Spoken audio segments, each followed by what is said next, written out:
Magandang gabi sa ating lahat. Magandang gabi sa mga nasa online. Ano po? Sa mga narito sa bahay sambahan. Tayo muli Miyerkules. Nagkakatipon muli sa bahay sambahan. Maraming salamat sa prelude ng ating pastor. Day by day. Araw-araw tayo nakakaranas na lahat ng mga pagsubok. Ano po? Pero hindi tayo pinababayaan ng ating Panginoon. Laging may kalutasan ibinibigay. Dahil tayo sumususog, dumadaan sa kanyang landas. Sa ating pagpapatuloy, inanyayahan ko tayong tumayo sa ating panalangin. Tayo manalangin. Panginoon Diyos na makapangyarihan sa lahat, kami po muli nagpupuri sa inyong kadakilaan at kahabagan at ng iyong pag-ibig. Salamat po itinuro ninyo sa ang tamang tatahakin landas na matuwid at nagbibigay katiyakan ng buhay at pag-asa. Salamat binigyan ninyo kami ng pagkakataon ang mga kaluluwang nagbibigat ang luba at naghahanap ng pagkalinga. Muli kami narito sama-sama sa sasamba sa iyong kataas-taasan trono. Nawa pangunahan ng banal na Espiritu at bigyan kami ng kaunawaan at himukin ang aming puso na manatiling may katapatan at pagsunod sa mga utos. Upang maging kaluguran kami sa inyong puso, patawarin ninyo ang aming mga kasalanan at linisin sa karumihan. Maging ang mga nakikinig sa online. Bigyan po ninyo kami ng talino at husay sa pagganap ng aming gawain. Ang mga kapatiran patungo pa rito, inyo pong ingatan. Ito pong aming dalangin sa pangalan ng Panginoon Hesus. Amen. Manatiling nakatayo sa pag-awit. Magandang gabi po sa ating lahat. Okay. So tayo po'y mag-aawitan. Atin pong awitin. Kailan pa?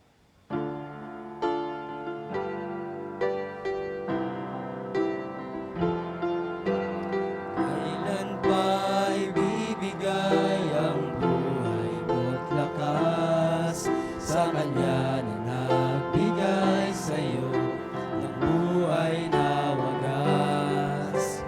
Ang pangalan niyang banal kailan itatanyag kung wala ng pagkakataon.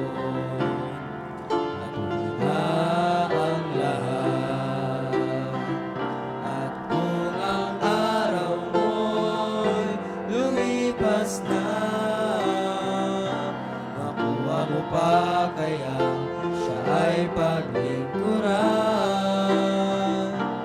Kailan pa kaya maglilingkod sa Diyos? Kung hindi ngayon, kailan pa?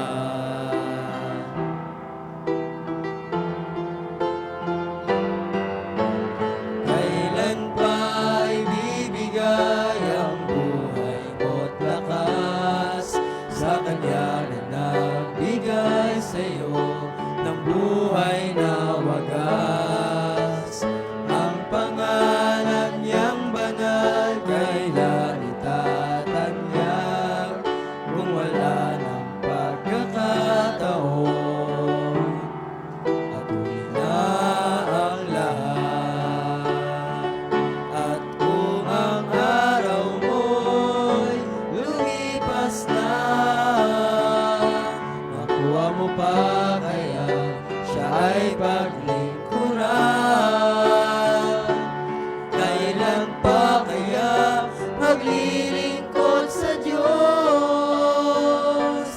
Kung hindi ngayon, kailan pa?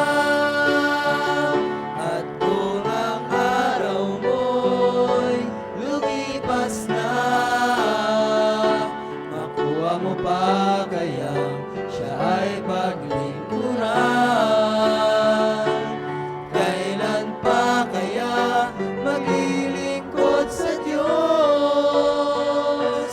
Kung hindi ngayon, kung hindi ngayon, kung hindi ngayon,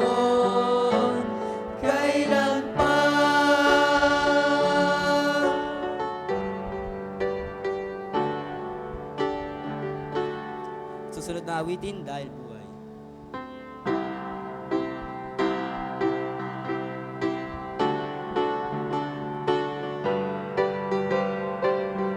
Ang Diyos sana kusang nanaog pagkat tayo'y Kanyang mahal doon sa krus. Tayo'y sinako, ngunit nagbagon din buhat sa libingan. Dahil tunay na buhay si Kristo, napawi na ang takot ko. Dahil hawak ng Diyos ang bawat araw, ang puso ko'y panaragdag, at siya'y buhay. Kung ang sanggol na bagong silang pusong inay nagagalan, ngunit lalo kaligayahan kung ang batang iyon kay Kristo tatanggap. Dahil tunay na buhay si Kristo, napawi na ang takot ko. Dahil hawak ng Diyos ang bawat araw, ang puso ko'y panatagtag, at siya'y buhay. Pag sa mundo ako'y lumisan, hirap sakit magwawakas, tutubuhin langit sa bayan, sasapiling ni Kristong tagapagligtas. Dahil tunay na buhay si Kristo, napawi na ang takot ko. Dahil hawak ng Diyos ang bawat araw, ang puso ko'y panatagtag, at siya'y buhay.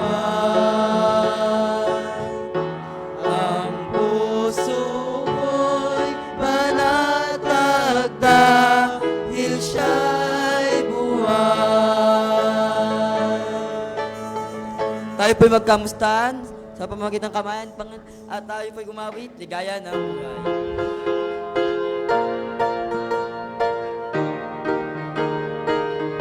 Ligaya ng buhay kung kilala mo si Kristo.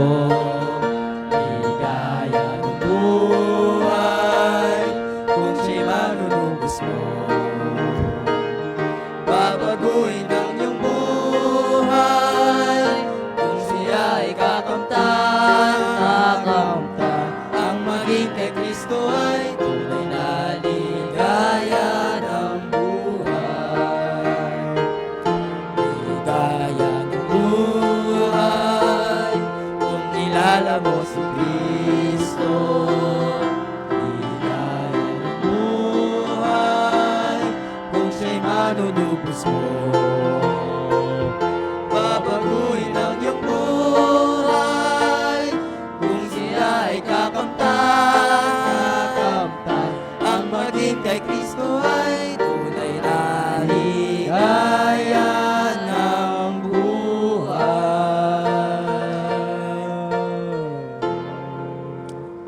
tayo magsitayo, ay magsiupo.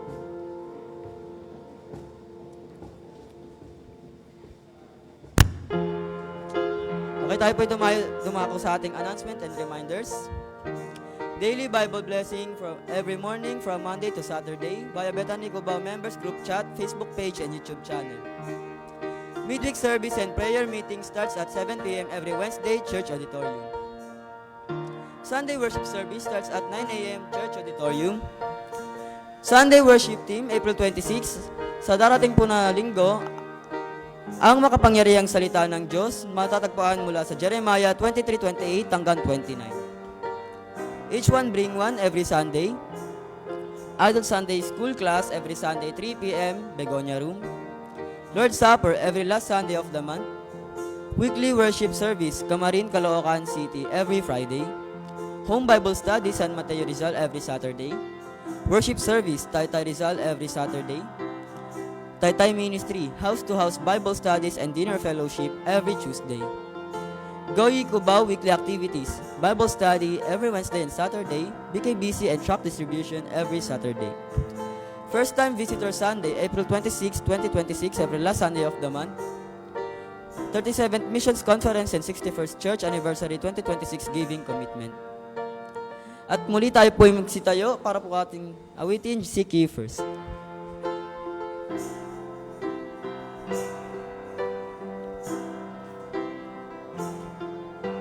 Seek ye first the kingdom of God and His righteousness, and all these things shall be added unto you. Hallelujah, hallelujah.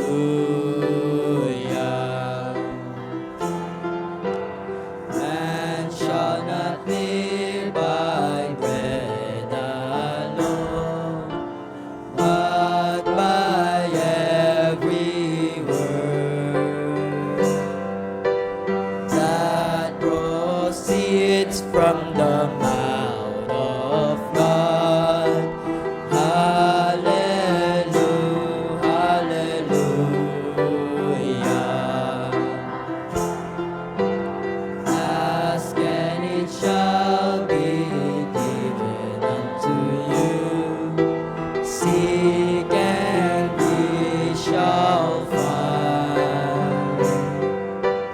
Knock and it shall be opened unto you. Hallelujah,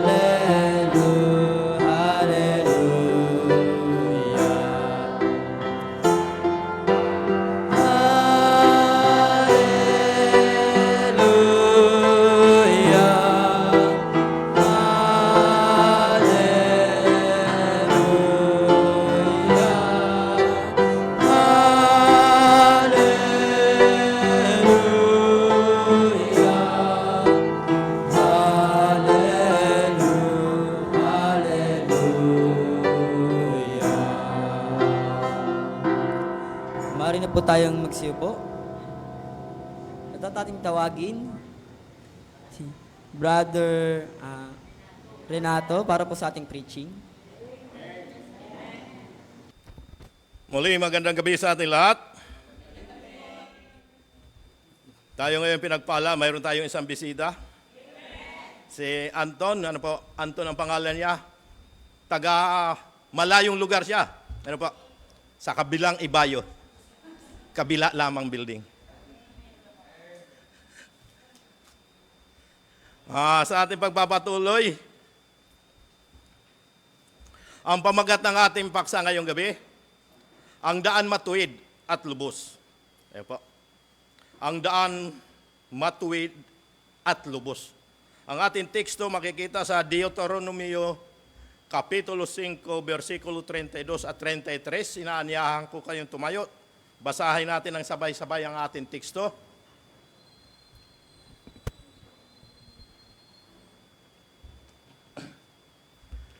Deuteronomio Kapitulo 5, versikulo 32, handa basa. Inyo ang isagawa na gaya ng inutos sa inyo ng Panginoon inyong Diyos, Huwag kayong liliko sa kanan o sa kaliwa. 33, kayo ay lalakad ng buong lakad na inutos sa inyo ng Panginoon ninyong Diyos upang kayo'y mabuhay at upang ikabuti ninyo at upang inyong ipalawig at ang iyong araw sa lupain ng inyong aariin. Pagpalain nawa tayo ng Panginoon sa pagbasa ng Biblia. Tayo muna ang manalangin. Salamat po, Panginoon, sa inyong mga salita na amin ikabubuti at lakbay na dapat namin lakaran. Salamat sa daan matuwid na inyong inhanda upang amin lakaran. Nawa tuloy-tuloy kaming humakbang tungo sa inyong kaluwalhatian. Iwasan ang anuman hadlang na nasa kaliwa o kanan man. Salamat sa kagandahan loob, nawa mapagtagumpayan namin ang anuman hadlang o pabigat sa paglilingkod. Pangunahan ninyo kami sa amin. Pangunahan kami muli, kayo po ang kumilos sa aming kalagitnaan. Pagkalubang po ninyo na ang iyong lingkod ng kaalaman at sa paghahayag ng Ebanghelyo. Ito pong amin dalangin sa pangalan ng Panginoon Hesus. Amen. Nari na po kayong maupo.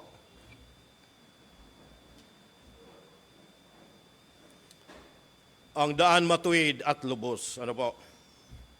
Maraming tao ang handang sumunod sa Diyos. Mari lamang yon.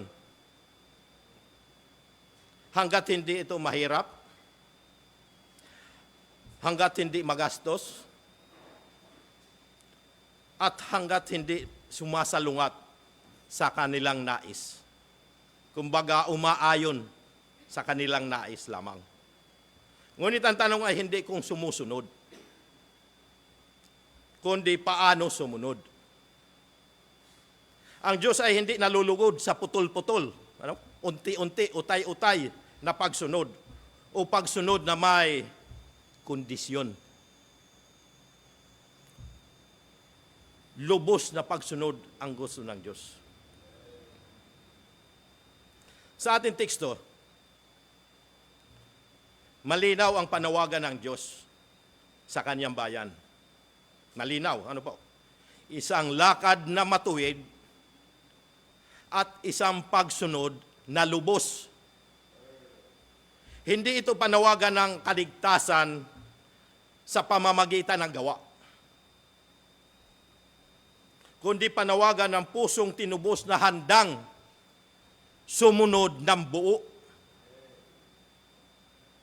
Ang daan matuwid at lubos ang daan nagdadala ng buhay, nagdadala ng pagpapala at pakikipaglakad sa Diyos. Mayroon po tayo dalawang pangunahin punto sa ating teksto. Ang una,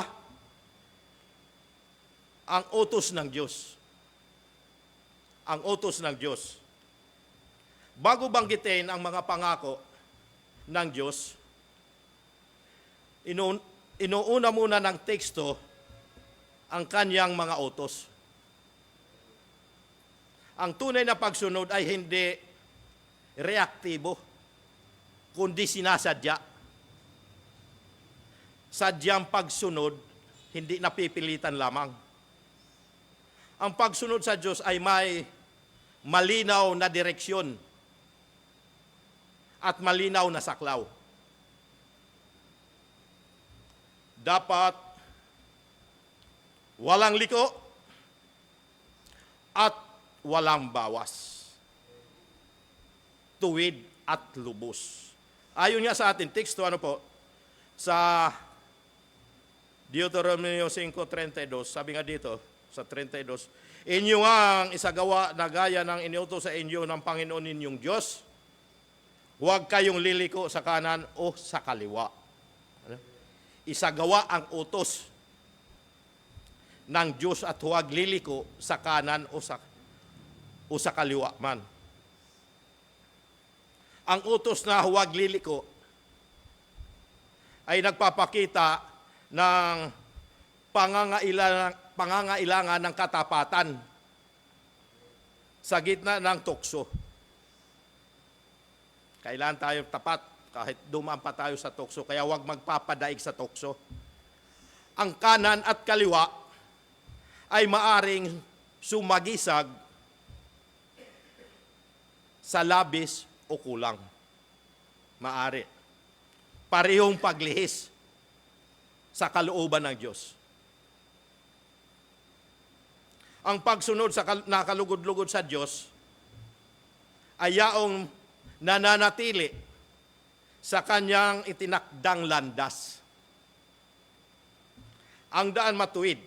Ayan, hindi ang gusto lamang natin lakaran o daan na dapat lakaran.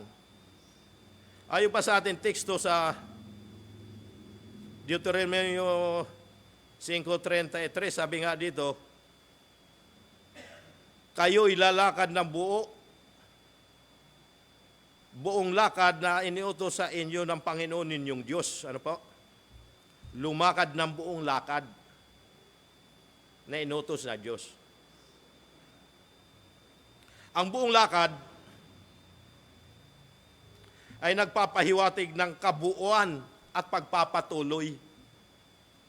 Hindi kalahati, kabuuan. Hindi sapat ang maganda ang simula. Ano po? Maganda ang simula kung hindi naman nagtatapos. Nagtatapos ng tapat. Ang Diyos ay naghahangad ng isang buhay na tuloy-tuloy na nakahanay sa kanyang kalooban. Kaya, iwasan ang kasamaan. Iwasan ang kasamaan. Huwag lumiko sa kanan o kaliwa. Ayon nga sa Kawikaan 4:27, sabi nga, huwag kang lumiko sa kanan o kaliwa. Kaliwa man. Ihiwalay mo ang iyong paa sa kasamaan. Ang panawagan huwag lumiko ay pagpapatibay ng prinsipyong itinuro sa Deuteronomio. Ang pagsunod ay nangangailangan ng focus, nakatutok. Ayon pa sa Pilipos Kapitulo 3:13, ano po? Sabi nga, mga kapatid, hindi ko pa inaaring inabot datapwat isang bagay ang ginagawa ko na nililimot ang mga bagay na nasa likuran at tinutungo ang mga bagay na hinaharap. Ang tuwid na pagtingin ay larawan ng pusong hindi nahahati. Ang taong nakatingin sa layunin ay hindi madaling maligaw, nakapokus o diretsyo sa layunin, inaalis ang mga hadlang o umiiwas sa mga hadlang sa daan, mga sagabal.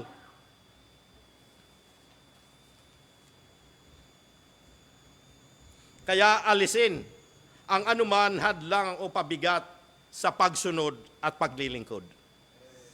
Alisin, huwag na ikarga. Alisin na yan, huwag na isama. Bawasan ang mga pabigat. Ayon nga sa Hebreo Kapitulo 12, versikulo 1 at 2, sabi dito, sa Hebreo 1, kaya't yaman nakukubkob tayo ng makapal na bilang ng mga saksi, itabi naman na walang liwag ang bawat pasan at ang pagkakasalang pumipigil sa atin at atin takbuhin may pagtitiis ang takbuhin inilagay sa harapan natin. Mga anumanong mga hadlang, anong bagay na hadlang, tulad ng masasamang kaisipan, ay isang hadlang yan. Masamang damdamin, Ayan po. At masamang gawain. Masamang ugali. Ano ba? O masamang relasyon. Ayan, nakakasira ng sambahayan. Ang magandang pagsasamahan pagka may masamang relasyon, nasisira. Hindi lahat ng pabigat ay hayagang kasalanan. Ngunit maaari itong maging sagabal sa ganap na pagsunod. Nagiging sabagal, naging pabigat na. Ang masamang kaisipan, maling relasyon, o hindi malinis na damdamin, ay unti-unting humihila palayo sa Diyos. Hindi bali kung humihila palapit. Ngunit taliwas, salungat, palayo. Ang pagtanggal nito, ang pagtanggal sa mga ito ay ang tanda ng atin seryosong pagsunod. Kaya natin tanggalin yan. Kung mayroon tayong taglay ng mga ganyan, mga masamang damdamin, ano po. Kaya alisin ang mga sagabal at walang halagang nakatago sa atin baul, puso at isipan. Hindi sapat na may mabubuting gawa. Ano po? Hindi sapat na may mabubuting gawa kung ang buhay ay may sadyang kasalanan. Ang pagsunod sa Diyos ay hindi maaring hatiin. Dapat buo. Hindi pwede ang isang kamay ay naglilingkod habang ang isa ay nakahawak sa kasalanan, kumakapit sa kasalanan. Dapat bumitaw sa kasalanan kung gusto maglingkod. Ang tunay na pagsunod ay nangangailangan ng pagtanggi sa kasalanan. Kaya dapat tanggihan ang kasalanan. Hindi lamang pagtatakip nito ng mabubuting gawa, kundi tumanggi. Yan po. Kailangan na ang integrity o Kristiyano 24/7. Hindi pag nasa simbahan lamang sa Kristiyano. Pag nasa labas, iba ang gawi, scammer o lasinggo pala. Ang integrity o integridad ay pagkakapareho ng buhay sa loob at labas. Ang pagsunod ay hindi lamang sa harap ng tao, kundi sa harap ng Diyos. Totoo ang sinabi ni Graham Hepes sa Tagalog.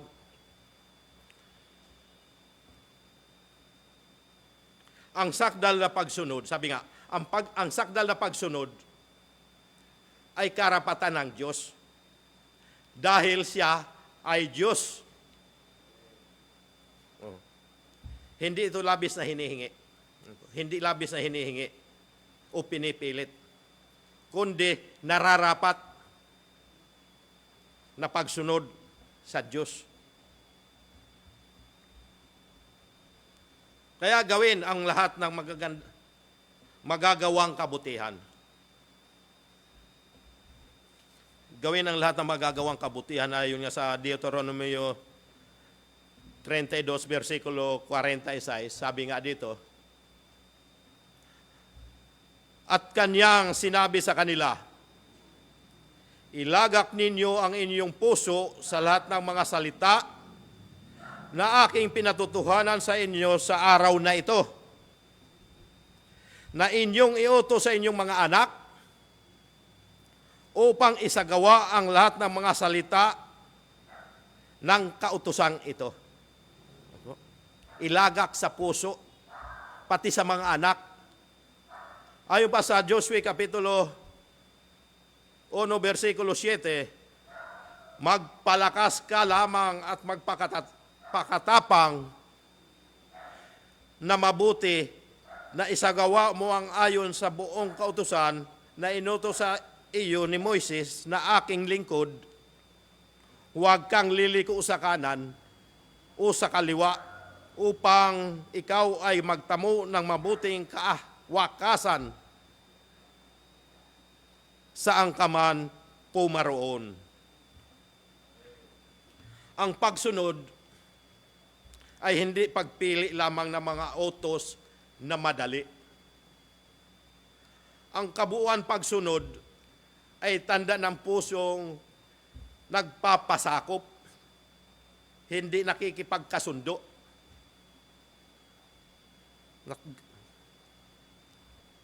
Ang Diyos ay hindi naghahanap ng bahagyang pagsunod, kundi buong loob. Kaya, hindi maaaring dagdagan o bawasan dahil dapat sundin lahat. Ayon sa Deuteronomio Kapitulo 4, versikulo 2, sabi dito, huwag ninyong daragdagan ni babawasan ang salita na aking inuutos sa inyo upang inyong maingatan ang mga utos ng Panginoon, ninyong Diyos, na aking inuutos sa inyo. Ang pagdagdag o pagbabawas, iyan yun ang pag-aangkin ng autoridad na hindi sa atin. Pinakikialaman, ang dagdag bawas, nangyayari lamang yan sa eleksyon. Kapag pinipili natin kung alin ang susundin, inilalagay natin ang sarili sa lugar ng Diyos. Ang tunay na pagsunod ay pagtanggap sa kanyang salita ng buo at walang bawas. Kung tayo ay sumusunod sa batas ng gobyerno, dapat lalong sundin natin ang batas ng Diyos. Kaya iwasan ang paggawa ng kasamaan. Ngunit, gumawa ng kabutihan.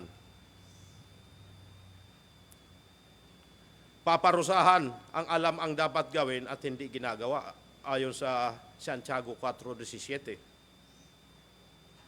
Sabi nga, sa nakakaalam nga ng paggawa ng mabuti at hindi ginagawa, ito'y kasalanan sa kanya. Kasalanan pagka hindi gawin ng alam ng gagawin pero hindi ginagawa, kasalanan. At alam ang tangkulin ngunit hindi ginaganap. Lucas 12:47. At yaong alipin nakakaalam ng kalooban ng kanyang Panginoon at hindi naghanda at hindi gumawa ng alinsunod sa kanyang kalooban ay papaluin ng marami. Marami ang tatanggapin, palo nga lamang.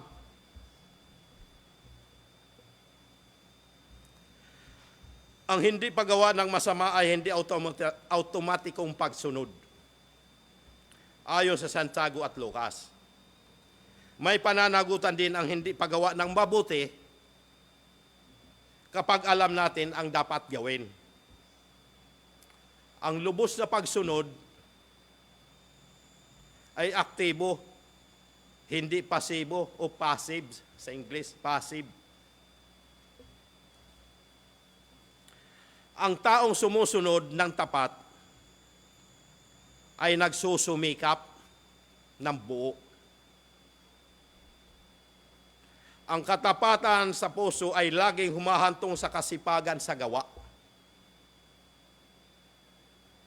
Ang kulang sa napagsunod ay madalas bunga ng kulang ng pagpapasakop. Tulad na lamang po halimbawa, ni Ananias at Sapphira, nagkasundo. Sa Gawa, Kapitulo 5, versikulo 1 hanggang 12, sumunod sila sa utos sa panawagan ni Pedro na ibinta ang kanilang mga ari-arian. Sumunod naman sila, ibininta. Ngunit, hindi buong pagsunod. Dahil nagtabi sila ng bahagi ng kanilang pinagbintahan. Nangumisyong pa sa kanilang sariling pera, nangumisyong. Kaya anong labas? Konsumisyon na parusahan silang parehas. Sa ating pangalawang bahagi, sabi nga, ang pangako ng Diyos. Ang pangako ng Diyos. Matapos ang malinaw na panawagan sa pagsunod, ibinunyag ng Diyos ang kanyang mga pangako. Ang pagsunod ay hindi binabayaran ng Diyos. Ngunit ito ay kanyang pinagpapala. Ang Diyos ay tapat na gagantimpalaan ang mga lumalakad sa kanyang daan.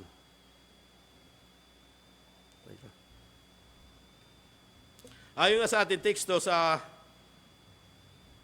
Deuteronomio Kapitulo 5:33, sabi nga dito, upang mabuhay, upang ikabuti at upang mapalawig ang araw na sa lupain. Ano? Upang kayo mabuhay at upang maikabuti ang inyong mapalawig ang inyong mga araw sa lupain na inyong aariin. Ang mga pangako, buhay, ikabubuti at pagpapahaba ng araw ay hindi lamang pisikal, kundi kabuuan, kagalingan.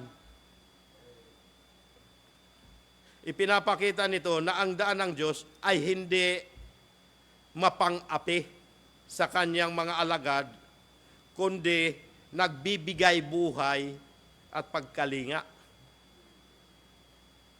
Ang pagsunod ay daan ng pagpapala at hindi ito pasanin o pabigat. Ang lubos na pagsunod ay may gantimpala. Opo. Kaya dapat tayo sumunod upang tumanggap ng gantimpala. Deuteronomio Kapitulo 28, versikulo 1, sabi dito, at mangyayaring kung inyong didinggin masikap ang tinig ng Panginoon mong Diyos upang isagawa ang lahat niyang utos na aking iniutos sa iyo, sa araw na ito ay itataas ka ng Panginoon mong Diyos sa lahat ng mga bansa sa lupa. At may tagumpay sa lubos na pagganap ng salita ng Diyos. Ayon sa unong Joshua Kapitulo 1, versikulo 8. Sabi dito, ang aklat na ito ng kautusan ay huwag mahiwalay sa iyong bibig, kundi iyong pagbulay-bulayan araw at gabi upang iyong masunod na gawin ang ayon sa lahat na nakasulat dito. Sapagkat kung magkagayoy iyong pagiginhawain ang iyong lakad, at kung magkagayoy magtatamo ka ng mabuting kawakasan. Ang tagumpay ay kaugnay ng masigasig na pagsunod sa salita ng Diyos. Ang tagumpay na ito ay hindi lamang material, kundi ito rin ay espiritual na tagumpay. Tagumpay laban sa kasalanan at sa kawalaan ng direksyon. Ang Diyos ay laging tapat sa kanyang pangako, hindi napapako.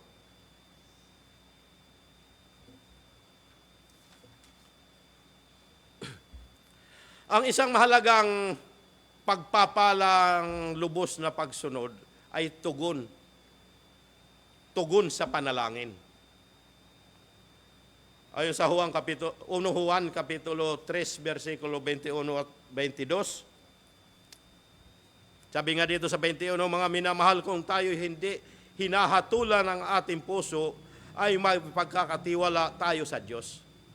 Sa 22, at anuman ang ating hingin ay tinatanggap natin sa Kanya sapagkat tinutupad natin ang Kanyang mga utos at ginagawa natin ang mga bagay na kalugod-lugod sa Kanyang paningin. Ang pusong sumusunod ay pusong may tapat, lumapit sa Diyos. Walang alinlangan. Ang malinis na buti ay nagbubukas ng daan sa mabisang panalangin. Ang pagsunod ay hindi dahilan ng pagtugon ng Diyos. Ngunit ito ay daan ng malayang pakikipag-ugnayan sa Kanya. Malayang nakakalapit tayo sa pamamagitan ng panalangin. Bilang panghuli, ang daan matuwid at lubos ay hindi pinakamadali. Ngunit ito ay pinakaligtas. Ang bahagyang pagsunod ay nagdudulot ng bahagyang kagalakan. Ngunit ang lubos na pagsunod ay nagdadala ng masaganang buhay. Ang Diyos ay hindi naghahanap ng perpektong tao, kundi pusong buo ang pasya, walang pag-aalinlangan. Kaya ang hamon sa atin ay malinaw. Sumunod sa Diyos ng matuwid at lubos. Sumunod sa Diyos ng matuwid at lubos. Sapagkat tunay nga na ang langit ay handang tumulong sa sino man handang alamin at sundin ang kalooban ng Diyos. Ang tanong ay hindi kung kaya ng Diyos na magpala, kundi kung tayo ay handang lumakad sa Kanyang daan. Tayo manalangin. Salamat po, Panginoon, sa mga biyaya at pagpapalang kaloob mula sa daan matuwid at lubos.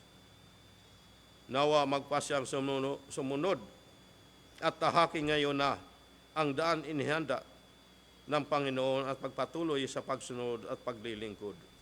Iwasan ang mga hadlang na nasa kanan o kaliwa man at magtagumpay, makamit ang mga pangako ng Panginoon. Nawa tulungan po ninyo kaming susugan ang daan upang lalong maitaas ang inyong kalawalhatian. Salamat sa kadakilaan at kahabagan na nagbibigay kalakasan ng aming puso. Ito pong aming dalangin sa pangalan ng Panginoon Hesus. Amen.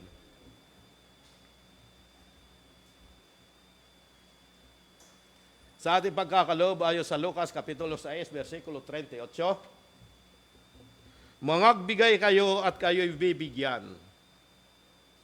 Kakalabuti na mabuti, pikpikliglig at umaapaw ay ibibigay nila sa inyong kandungan sapagkat sa panukat na inyong isukat ay doon kayo muling susukatin. Tayo manalangin. Salamat, Panginoon, sa mga biyaya at pagpapala na inyong pinibigay sa amin, lalong higit sa aming mga pag-iingat sa aming mga hanap buhay, sa aming pagbibigayan, pangunahan mo kami, hipuin mo ang aming puso upang magbigay na pag-ibig at kagalakan. Ito pong aming dalangin sa pangalan ng Panginoon Hesus. Amen.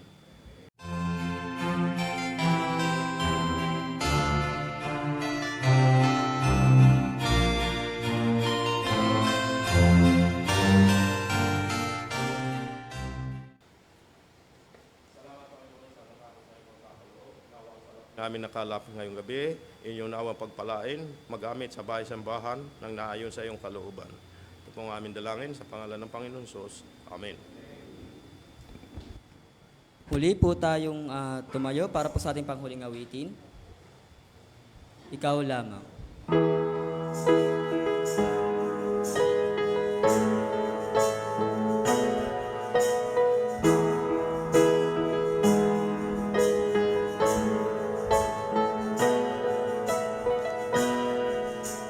Mula sa dilim tungo sa liwanag, Ikaw, Jesus, ang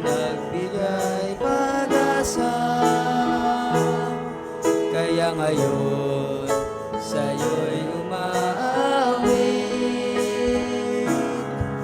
Kailanman ay hindi tatahimik. Mula sa gabi, walang hanggang araw. Ikaw, Jesus, ang ilaw ng pag-asa. Kaya ngayon, sa'yo'y umaawit. Kailanman ay hindi tatahimik. Aking isisigaw, ngayon at kailanman ikaw lamang ang Diyos. Panginoon, ikaw lamang ang nagbigay pag-asa. Kaya ngayon isisigaw, ngayon at kailanman ikaw lamang. Diwang banal, ginhawa at gabay, sa buhay ay dapat kitang patnubay. Kaya ngayon, sa'yo'y umaawit. Kailanman ay hindi tatahimik. Aking isisigaw, ngayon at kailanman ikaw lamang ang Diyos. Panginoon, ikaw lamang ang nagbigay pag-asa. Kaya ngayon isisigaw, ngayon at kailanman ikaw lamang. Aking isisigaw, ngayon at kailanman ikaw lamang ang Diyos. Panginoon, ikaw lamang ang nagbigay pag-asa. Kaya ngayon isisigaw, ngayon at kailanman ikaw lamang. Ngayon at kailanman ikaw lamang.